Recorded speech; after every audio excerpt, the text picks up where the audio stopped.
who's depressed and they're really depressed, you should try giving them antidepressants. Because if they die, you can't help them. Okay, so if you're suffering, you are obligated, in a sense, to hold on to whatever rope someone throws you. And one of the things I do with my clients all the time, especially if they're really in trouble, is to tell them, look, I don't know exactly what's going to help you, but don't arbitrarily throw out any possibilities because you might not have that luxury. Antidepressants help a lot of people, and there are technical reasons why that's the case. So that's a simple answer. It's not relevant to what I already described, except that if you're offered a gift by your society and it works, try it. I don't care what your presuppositions are. Apart from that, lots of the time you see people who are suffering with depression, for example. There's a multitude of reasons, but I'll take one common reason. You could think about it as associated with the story of Peter Pan. Now, Peter Pan is someone who won't grow up, right? Now the problem with Peter Pan is he gets to be king, but it's king of Neverland. Neverland doesn't exist. So being king of nothing isn't that helpful. Well, one of the things that you often see with people who suffer from depression, and I'm not making a blanket statement about the cause of depression because there's lots of them, is that people who don't have enough order in their life tend to get overwhelmed. So for example, if someone comes into me and to see me and they say they're depressed, I always ask them a very standard set of questions. Do you have a job? If you don't have a job, you're really in trouble in our society. First of all, your biological rhythms tend to go off the rails right away because there's no reason to go to bed at any particular time and there's no reason to get up. And for many people, if they don't get up at the same time, they foul up the functioning of their circadian rhythms, and that's enough to make them depressed right off the bat, especially if they start napping during the afternoon. They also don't have a purpose.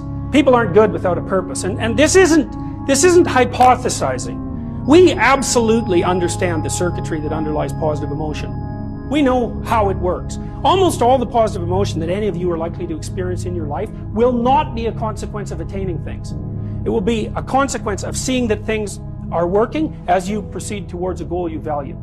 That's completely different. And you need to know this because people are often stunned, for example. They finish their PhD thesis and their presupposition is that they're going to be elated for a month, and often instead they're actually depressed and they think, what the hell, I've been working on this for 7 years and I handed it in, and what do I do now? And that's what depresses them, right? It's the what do I do now? Well, they're fine if they enjoyed it pursuing the thing. As long as it was working out, they get a lot of enthusiasm and excitement out of that because that's how our nervous systems work. Most of your positive emotion is goal pursuit emotion. If you take drugs like cocaine or amphetamine, the reason they're enjoyable is because they turn on the systems that help you pursue goals. That's why people like them. So if you don't have a job, you got no structure, that's not good. Plus, you tend not to have a point. So you're overwhelmed by chaotic lack of structure and you don't have any positive emotion. Well, do you have any friends? So sometimes you see people who are depressed, they have no job, they have no friends, they have no intimate relationship, they have an additional health problem, and they have a drug and alcohol problem. My experience has been if you have 3 of those problems, it's almost impossible to help you. You're so deeply mired in chaos that you can't get out because you make progress on one front and one of the other problems pulls you down. So one of the things I tell people who are depressed is like, don't sacrifice your stability. Get a job, even if it's not the job you exactly want. Get a damn job. You need a job. Find some friends. Get out in the dating circuit.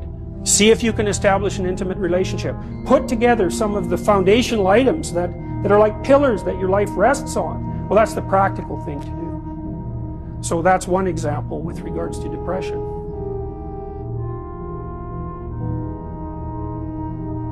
Well, the thing is, you don't just launch it on them, you know. You got to negotiate with the person. And you also got to teach them to negotiate with themselves. And this is something that's very useful to know. You know, you can tyrannize yourself into doing things, but I wouldn't recommend it. What I would recommend instead is that you ask yourself what you're willing to do. It's a really effective technique. It's like a meditative technique. So, for example, you can get up in the morning and you can think, well, you know, I'd like to have a good day today, so I'd like to go to bed tonight without feeling guilty because I, you know, didn't do some things I said I was going to do, and I'd like to have kind of an interesting day. So you got to fulfill my responsibilities, and I want to, you know, enjoy the day. Then you can ask yourself, well, okay, what would I have to do in order for that to happen that I would do?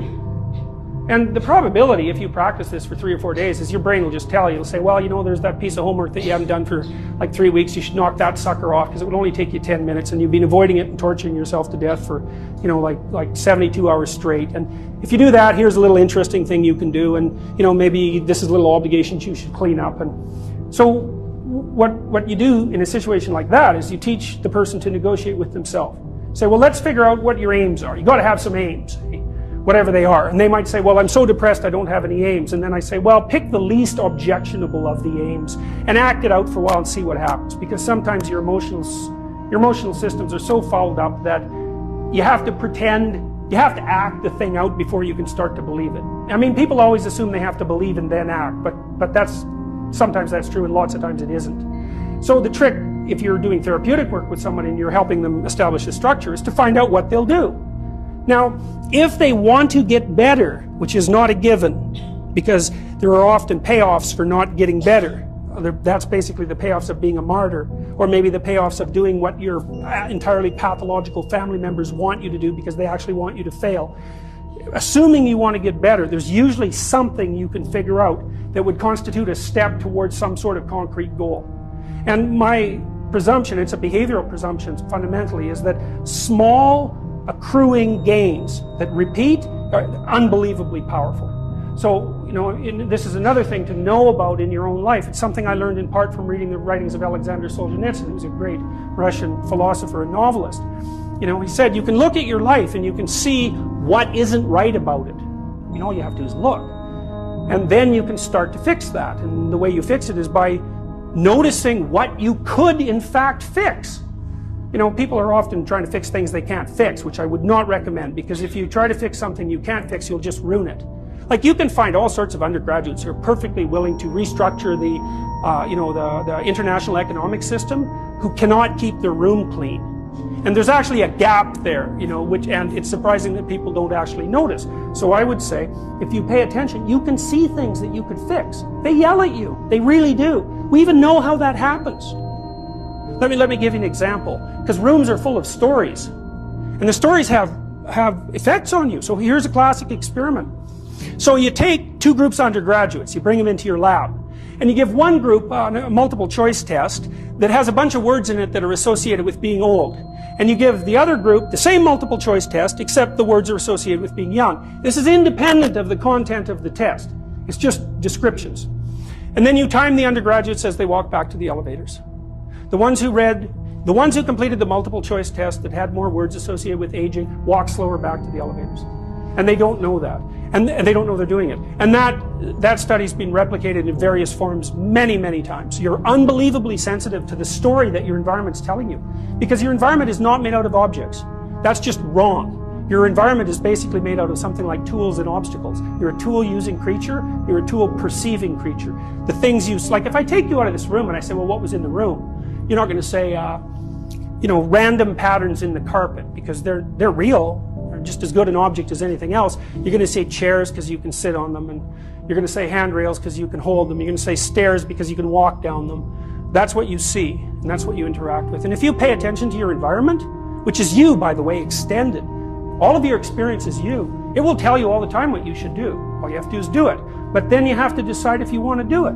One of the things I've noticed about people, because I've wondered, once I started studying these mythological stories, and I got this idea about the fact that life can be meaningful enough to justify its suffering, I thought, God, that's such a good idea. Because it's not optimistic exactly. You know, some people will tell you, well, you can be happy. It's like, those people are idiots. I'm telling you, they're idiots. There's going to be things that come along that flatten you so hard you won't believe it. And you're not happy then. And so if life is to be happy, well, in those situations, what are you doing? Why even live? But life isn't to be happy. If you're happy, you're bloody fortunate, and you should enjoy it. You should, because it's the grace of God, so to speak. With regards to meaning, I thought, well, people know when they're doing something meaningful. They can tell, so why the hell don't they do meaningful things all the time? It seems obvious. You could do it. I mean, it's hard, you know, because other people want you to do other things, and it's a struggle, but everything's a struggle. And then I thought, well, oh, I get it. I see why. It took me about 10 years to figure this out. People have a choice. Choice number 1. Nothing you do means anything. Well, that's kind of a drag, right? It's meaninglessness of life and all that, existential angst. you know, that's kind of a pain. But the upside of nothing that you do is meaningful is you don't have to do anything. You've got no responsibility. Now, you have to suffer because things are meaningless, but that's a small price to pay for being able to be completely useless. The alternative is everything you do matters. Really. If you make a mistake, it's a real mistake. If you betray someone, you tilt the world a little more sharply towards evil rather than good. It matters what you do. Well, if you buy that, then you can have a meaningful life. But there's no mucking around. It means responsibility. It means that the decisions you make are important. It means that when you do something wrong, it's wrong. Well, do you want that?